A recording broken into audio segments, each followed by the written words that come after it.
प्यारे बच्चों, आज अपन बात करेंगे इस वीडियो के अंदर प्रश्नावली 16 की। प्रश्नावली 16 के अंदर ऐसे कौन कौन से प्रश्न हैं जो आपके आते हैं और उन प्रश्नों को हल करने से पहले जो मुख्य सूत्र है वो सूत्र इस वीडियो के अंदर अपन डिस्कस करेंगे। तो वीडियो स्टार्ट करने से पहले आपसे एक बार रिक्वेस्ट करूँगा, अगर आप चैनल पे नए हैं तो हमारे चैनल को सब्सक्राइब कर दें। इसके नीचे जो बेल आइकन है उस बेल आइकन को दबा लीजिए जिससे आपको नोटिफिकेशन मिलता रहे। अब अपन प्रश्नावली इसके सूत्र स्टार्ट करने से पहले इसमें देखेंगे एक एक करके। यहाँ पर सबसे मुख्य चीज़ आएगी आपके एल। एल का मतलब होता है लेंथ यानी कि लंबाई। एल का मतलब क्या होता है? लंबाई। बी, बी का मतलब होता है बाउंड्री यानी कि चौड़ाई। और एक होता है आपके एच। एच का मतलब होता है हाइट यानी कि ऊंचाई। एल, बी और एच ये चीज़ें होती है, ये आपको जानना जरूरी है। अब यहाँ पर स्टार्ट करने से पहले अपन बात करते हैं सबसे पहले कमरे। तो कमरे के अंदर 4 दीवारें होती है इस तरह से, ये 4 दीवारें होती है कमरे की। तो कमरे की चारों दीवारों का अगर अपन को क्षेत्रफल निकालना है तो कैसे निकालेंगे? 2 इंटू ऊंचाई, ऊंचाई का 2 गुना कर देंगे और लंबाई चौड़ाई को जोड़ देंगे। ये आपकी लंबाई है, ये आपकी चौड़ाई और ये आपकी लंबाई। तो कमरे की चारों दीवारों का अगर अपन को क्षेत्रफल निकालना है तो उसके लिए अपन क्या करेंगे? 2 इंटू ऊंचाई और लंबाई प्लस चौड़ाई, ये दोनों एक ही सूत्र है। अब उसके बाद में अपन बात करते हैं घनाभ का। घनाभ का, तो घनाभ को पढ़ने से पहले अपन को ये पता होना चाहिए कि घनाभ कैसा होता है। तो घनाभ की अपन बात करेंगे तो इस तरह से होता है घनाभ।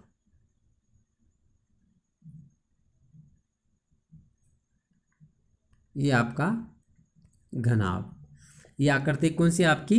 घनाभ।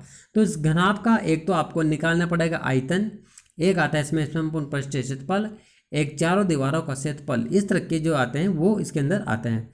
तो अपन इसको स्टार्ट करते हैं। सबसे पहले आएगा आपके घन का संपूर्ण पृष्ठीय क्षेत्रफल। तो घन का संपूर्ण पृष्ठीय क्षेत्रफल निकालना है तो उसके लिए अपन क्या करेंगे? 2 तो रहेगा सही।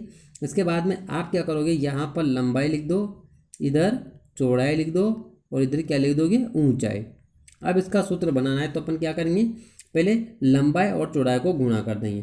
तो 2 इंटू लंबाई प्लस चौड़ाई, अब इन दोनों को जोड़ देंगे, फिर पीछे के दोनों गुणा कर देंगे, चौड़ाई इंटू ऊंचाई।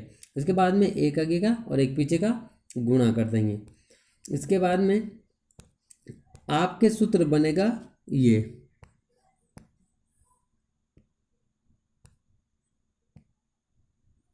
आपके सूत्र बनेगा 2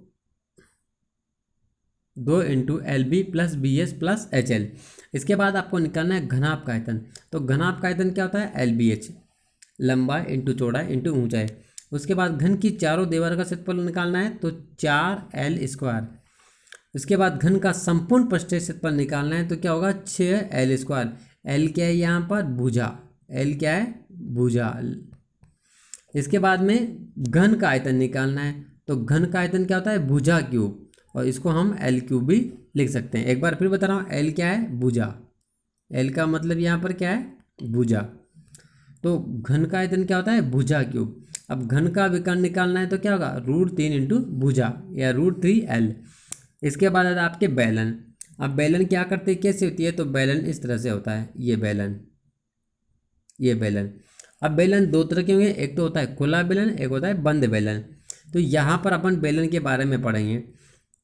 तो बेलन का सूत्र निकालेंगे तो सबसे पहले है आपके पास में बेलन का वक्र पृष्ठीय क्षेत्रफल, तो ये होगा आपके 2πRH।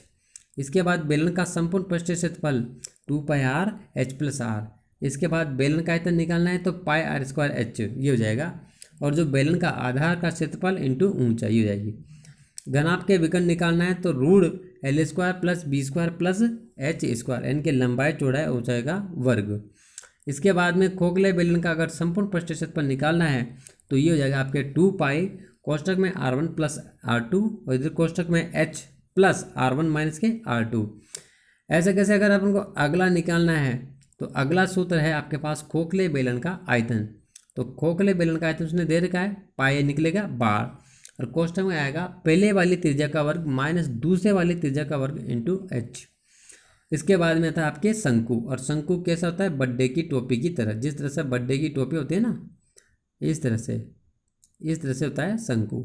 ये कौन सी आकृति है? शंकु। ये शंकु की आकृति है।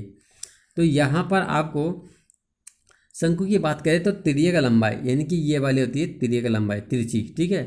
और ये होती है आपके त्रिज्या, ये तो त्रिज्या और एक त्रिज्या का लंबाई, ये ऊंचाई। तो यहाँ पर शंकु की आपको त्रिज्या का लंबाई निकालनी है। तो शंकु की त्रिज्या की लंबाई निकालने के लिए सूत्र क्या है? L स्क्वायर बराबर H स्क्वायर प्लस के R स्क्वायर।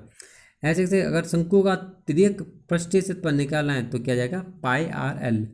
शंकु का संपूर्ण पृष्ठीय क्षेत्रफल तो होता है पाई आर और R plus L, pi R और आर प्लस एल, ये इसका सूत्र हो जाएगा।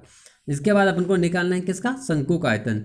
तो शंकु का आयतन होता है 1/3 पाई आर स्क्वायर एच, ये इसका सूत्र होता है, जो कि वेरी वेरी मोस्ट इंपॉर्टेंट है। इसके बाद में आएगा आपका गोला।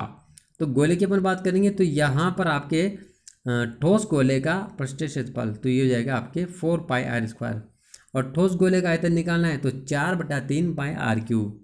ऐसे कैसे अर्ध गोले का वक्र पृष्ठीय क्षेत्रफल निकालना है तो अर्ध गोला है तो आधा हो जाएगा ना, तो 2 पाई आर स्क्वायर। ऐसे कैसे अर्ध गोले का संपूर्ण पृष्ठीय क्षेत्रफल निकालेंगे तो 3 पाई आर स्क्वायर, ये हो जाएगा। इसके बाद आगे चलते हैं।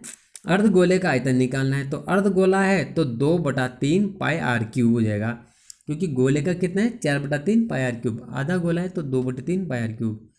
अगर आपको गोले कोश का या खोखले गोले का संपूर्ण पृष्ठीय क्षेत्रफल निकालना है तो आपके पास सूत्र है 4 पाई कोष्टक में पहले वाली त्रिज्या का वर्ग माइनस दूसरे वाली त्रिज्या का वर्ग। और गोले कोश का आयतन निकालना है तो इसका सूत्र है 4/3 पाई R1 का क्यूब माइनस R2 का क्यूब। यहाँ से इसके नीचे कुछ इकाइयाँ दे रखी है जो आपको याद करनी है कि 1 घन मीटर के अंदर कितने लीटर होते हैं। तो 1000 लीटर होते हैं, और किलोलीटर में होता है 1 लीटर में 1000 घन सेमी, 1 आर में 100 वर्ग मीटर। तो ये चीज़ें आपको इसके अंदर मुख्य मुख्य हैं जो आपको याद रखनी है। तो इस वीडियो के अंदर यही, बाकी के लिए आगे मिलते हैं, तब तक के लिए गुड बाय।